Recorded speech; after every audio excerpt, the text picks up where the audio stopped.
Graça e paz, amados, voltando aqui sobre o assunto o bem e o mal no homem, parte 5. Estávamos falando que sobre a imaginação, sobre a mente, é que procede os espíritos, o estado espiritual. Por exemplo, eu estive falando aqui, o amor, você pega o amor nas suas mãos, você pega a tristeza, o ódio, você pega a alegria, vem cá, deixa eu te pegar. Isso são sentimentos e são espirituais. Preste atenção, isso surge da imaginação, mas a sua mente, ela é carne. A sua massa cinzenta, o seu cerebelo, é carne e ela será desfeita na morte. E somente o seu espírito é que vai voltar para Deus. Existem segmentos religiosos do sistema religioso e das igrejas evangélicas que diz que a alma vai ser salva. A alma não vai ser salva. A alma não vai ser salva.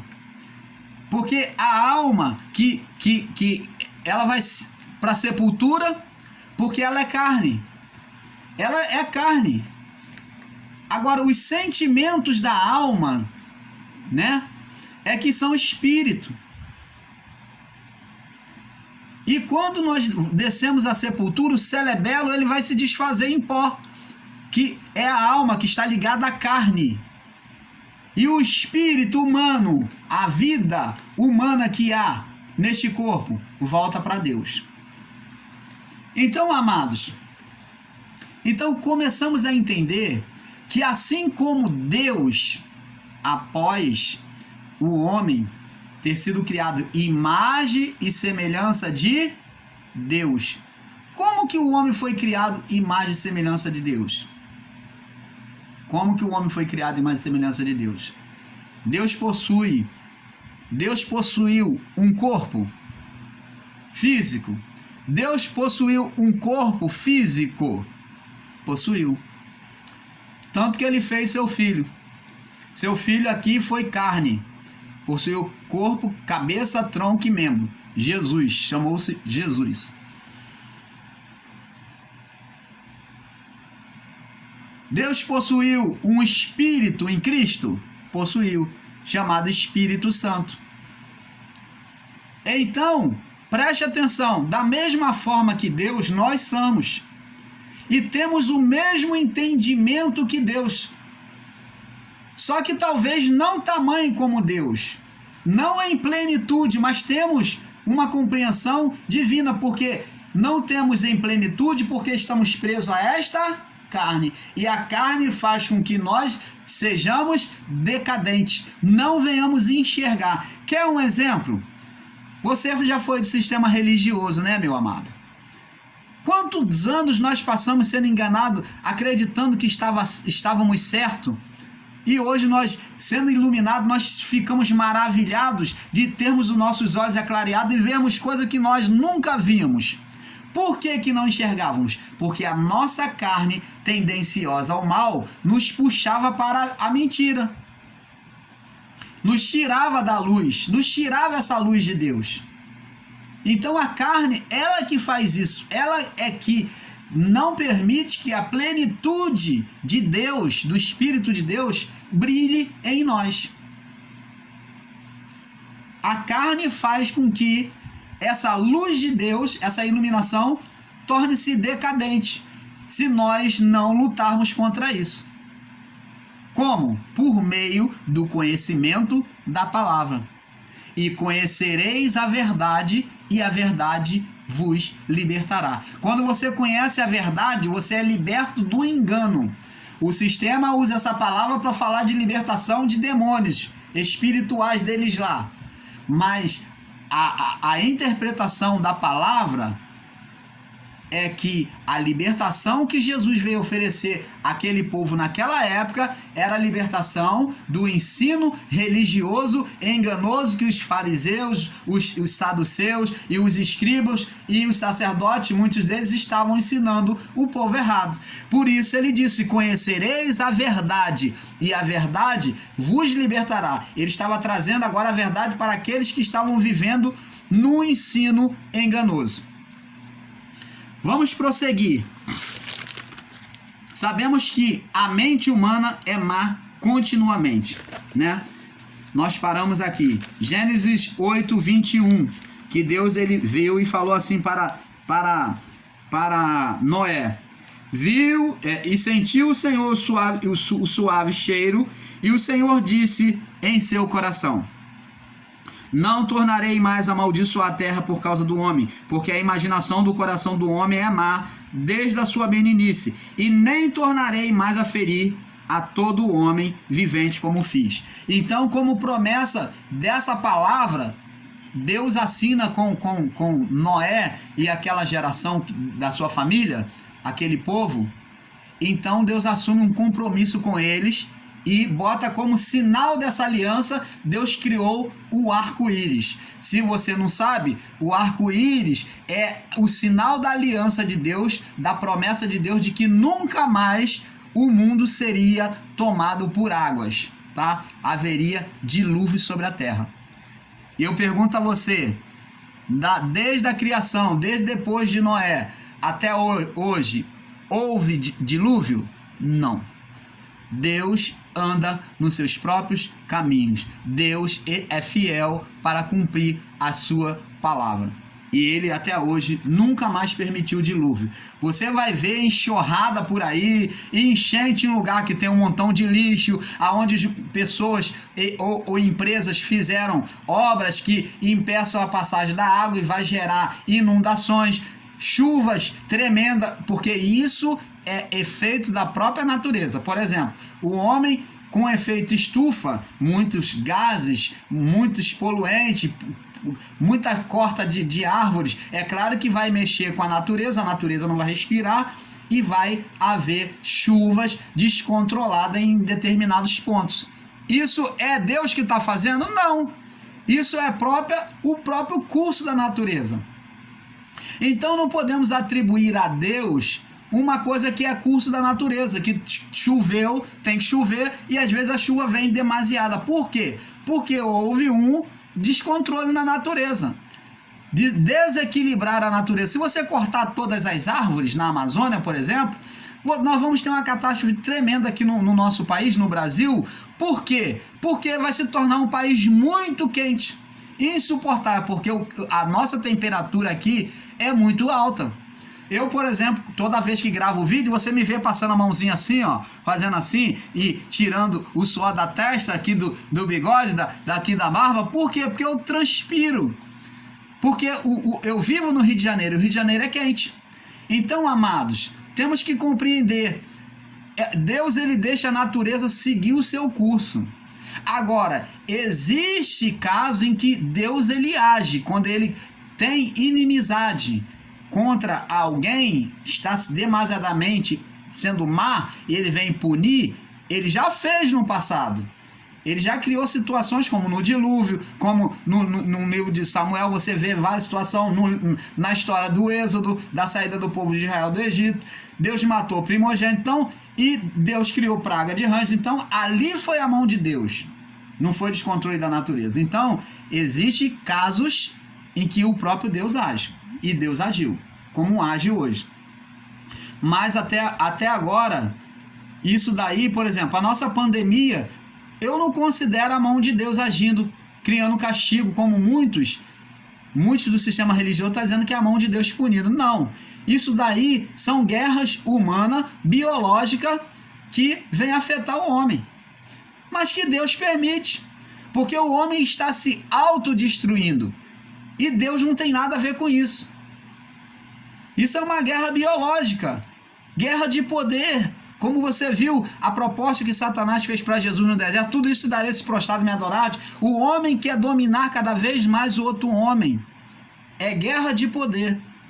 Então essa pandemia, como muitos virão, muitas outras piores aí, como já está vindo outra lá da Índia, que mata com efeito de epilepsia, e tem o outro vírus aí vindo aí, então vai ser muito pior do que isso, porque isso aí é guerra humana. O homem fazendo maldade contra o outro homem, querendo dominar o outro homem, um país querendo dominar o outro país. É guerra de poder. E existem os homens que vivem para isso e gastam dinheiros para isso. Então vamos prosseguir para não sair do ponto aqui. Então vemos que o homem, a carne do homem é má continuamente. Então vemos tudo isso, até o que acontece hoje, como a pandemia, esses vírus forjados em laboratório, isso é ação da carne maligna. O homem, meu amado e minha amada irmã, e abençoados em Cristo, o homem, a natureza humana, a carne para nada presta. A carne é má.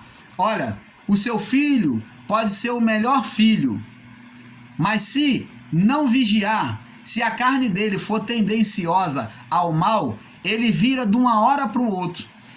Como o exemplo do pai que educa o seu filho com todo carinho, dá tudo, e no entanto depois seu filho se torna um marginal, se torna um traficante. Seu filho muitas das vezes perde a cabeça e tira a vida de outra pessoa. Aí você vai dizer o quê? Vão dizer o quê? Ah, o pai não educou, a mãe não educou. Mas não é. A princípio criou quando cuidar debaixo dos seus braços era perfeito. Mas a carne é tendenciosa, quando ela é tendenciosa mais para o mal, não adianta. A pessoa vai ter que passar o mal, vai ter que sofrer o mal na carne para ser corrigido. Lembra da palavra que Paulo diz que entregou lá, Emineu e Fileto, parece? Entregou lá aqueles dois, né? Me perdoe se eu estiver errado nos nomes, mas aqueles dois lá no livro de Coríntios. Então Paulo entregou eles a Satanás, como se Paulo fosse advogado de Satanás, mas Paulo entregou a Satanás, a quem é esse Satanás? Entregou eles a corrupção da carne. O Satanás Paulo entregou, porque eles queriam se perverter com ilusão, com idolatria, com carnalidade, com engano, né? Com ensino enganosos para as pessoas. Então Paulo, eles conheceram o evangelho e depois eles pregaram o que eles quiseram. E estava pregando contra Paulo. Então Paulo falou: eu entreguei a eles a Satanás para que a sua carne seja consumida e o seu espírito seja salvo. Então, você está vendo? A carne é má. Muda de repente. O temperamento humano pode mudar de repente. Lembra de Davi? Que Davi era um rei até então perfeito diante de Deus. Depois Deus colocou no coração de Davi, incitou a Davi a criar censo contra Israel. Então você vê, muda de repente. Quem mudou o humor de Davi? Foi Deus. É só Deus tocar e muda. E muitas das vezes muda por si mesmo. Vamos prosseguir aqui. No livro de Marcos, capítulo 7, 21, vamos ler aqui. Marcos, capítulo 7, verso 21. Marcos 7, verso 21. Diz assim, Marcos 7, 21. Mas do interior, Jesus falando assim, verso 20, e dizia, o mal sai do homem, mas o que sai do homem, isso é que contamina o homem, o que sai de dentro. Por quê? Sai daqui. Não é porque sai da boca do homem, o homem não escova o dente, ou porque o ventre do homem está sujo. Não é isso não tem nada a ver com isso. Não é por causa das entranhas do homem, não, é porque o mal que sai da boca, ele sai daqui, do pensamento. Então você está vendo, a mente, ela produz palavras espirituais. Ela provoca a outros que ouvem. E diz assim, e dizia, o que sai do homem, isso contamina o homem. Tanto o próprio homem que fala, como aqueles que ouvem. E diz assim, Porque do interior do coração dos homens, do interior do coração dos homens, quando se fala de coração, amados, é a mesma coisa que mente, tá? Coração e mente, tá? Porque fala de sentimento. Do interior do coração dos homens, ou melhor, traduzindo aqui, do interior do sentimento dos homens, que tá aqui, sentimentos, então ele fala coração dos homens, saem maus pensamentos, os adultérios, as fornicações, os furtos, a avareza, as maldades, o engano, a dissolução, a inveja, blasfêmia, soberba e a loucura.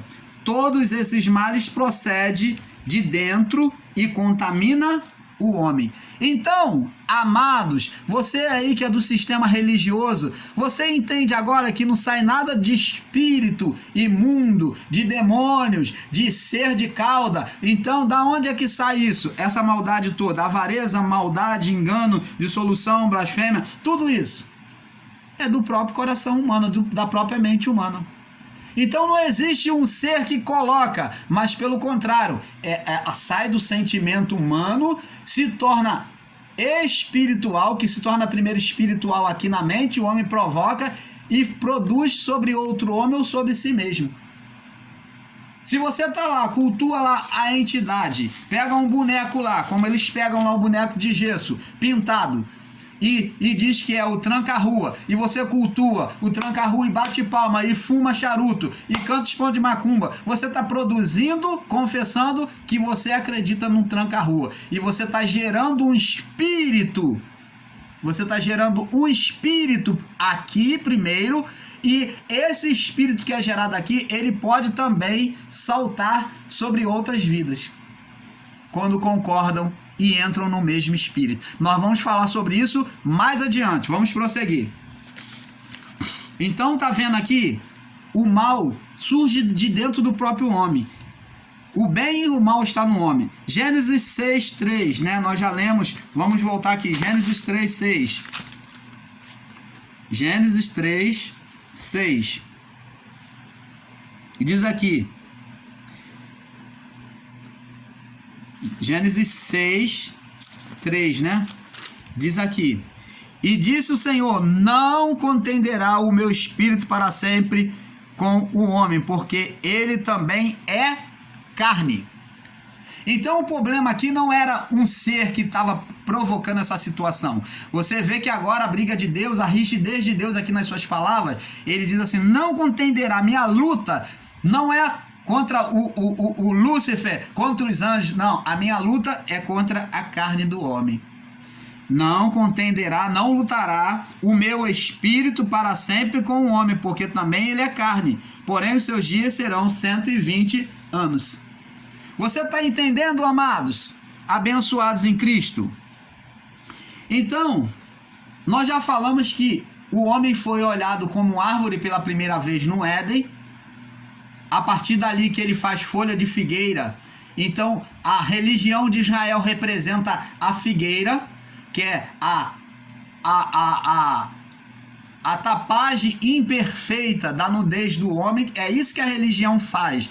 A religião do sistema religioso é folha de figueira. Você que está no sistema religioso, nas chamadas igrejas evangélicas, você está se tapando com folha de figueira. E não com a provisão do Cordeiro, que é Cristo. Você precisa se cobrir com o Cordeiro, que é Cristo, que já cumpriu todas as coisas na cruz do Calvário. Vamos lá. Diz assim: então nós vemos que o homem foi comparado como árvore. Em Marcos capítulo 11, nós já até lemos em um dos nossos vídeos, né? Marcos capítulo 11, diz assim: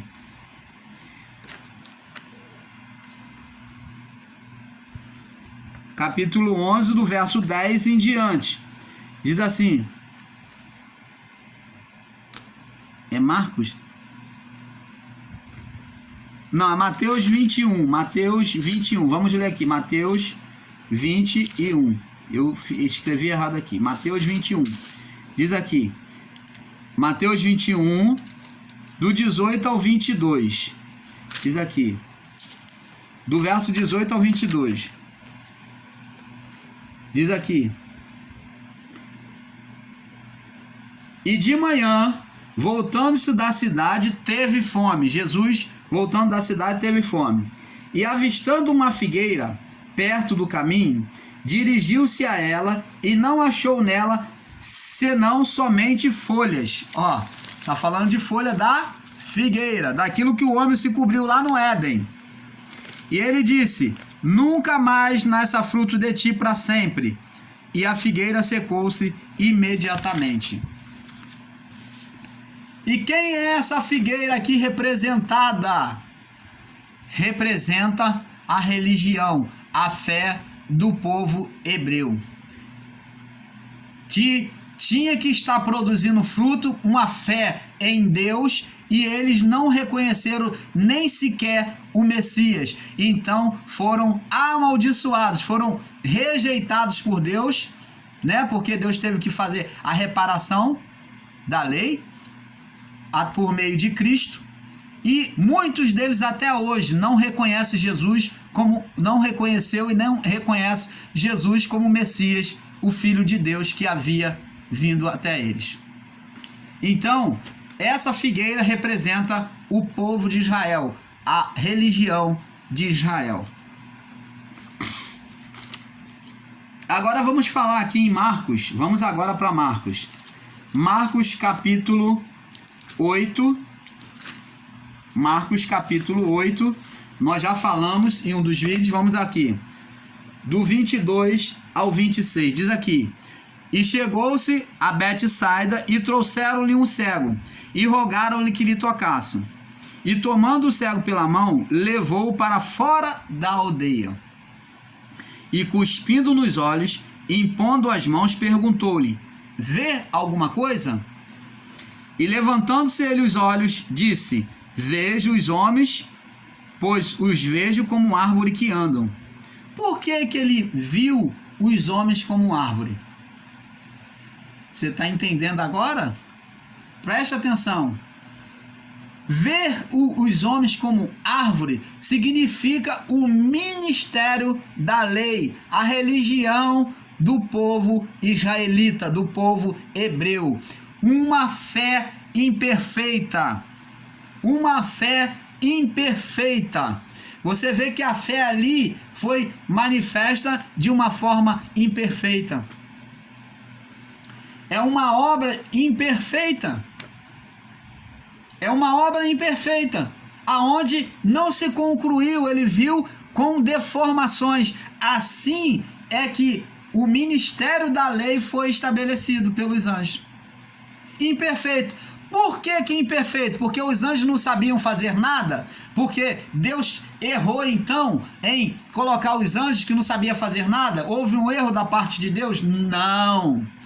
A imperfeição por causa da carne, porque a obra da lei dependia da carne humana, do ritual de obras humanas feita pelas mãos do homem, pela carne do homem, expiação, se lançar nas cinzas. Então eram obras de rituais da carne e era imperfeita.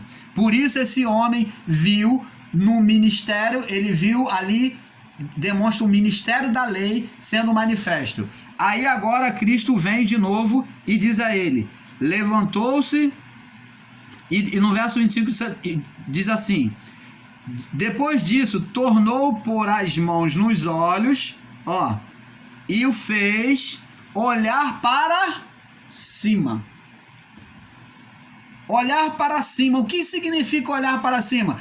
Mudar a direção dos olhos. Agora ele estava olhando direto para Deus, para o reino que seria manifesto, o reino de Deus. Então olhou para cima. Então está falando de um outro ministério. Então diz aqui, olhou para cima. E ele ficou, quando ele olhou para cima, para Deus, para aquilo que seria vindouro, esperando aquilo que viria dos céus, olhar para cima, aquilo que vem, que está acima, né, o ministério a seguir. Então ficou curado e viu a todos claramente. Então esse olhar para cima, o segundo toque que Jesus deu direto agora com as suas mãos, então fez o homem olhar para cima, representava agora o ministério vindouro de Cristo. Então, que é o ministério da graça de Deus. Então, ele viu claramente, porque o ministério da graça faz você ver a Deus com nitidez, não mais com mistério, não mais com sombras. Quando você vê com o véu da carne, você vê com imperfeição. Você vê imperfeito com o véu da carne, debaixo da lei. Mas quando você vê com o olhar da graça, com a visão na graça, após o ritual da cruz de Cristo, você vê Cristo glorificado, então você vê com nitidez. Você enxerga as coisas de Deus com nitidez. Então essa passagem está aqui posta para nós entendermos esses dois ministérios sendo manifestos. Você está entendendo, amado? Vamos prosseguir.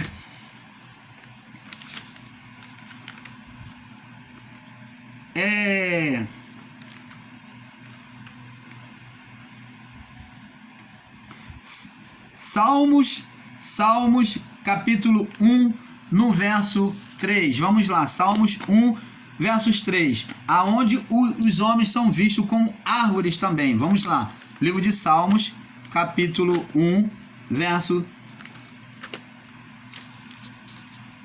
3. 1:3 diz assim: pois será como a árvore plantada junto aos ribeiros das águas, a qual dá seu fruto no seu tempo, e as suas folhas não cairão, e tudo quanto fizeres prosperará. Então aqui você está vendo que o justo, aqui ele está sendo comparado como uma árvore frutífera.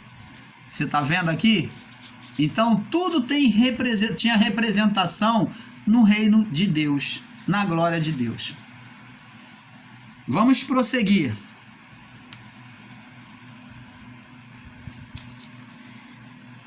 Em Mateus 7:17,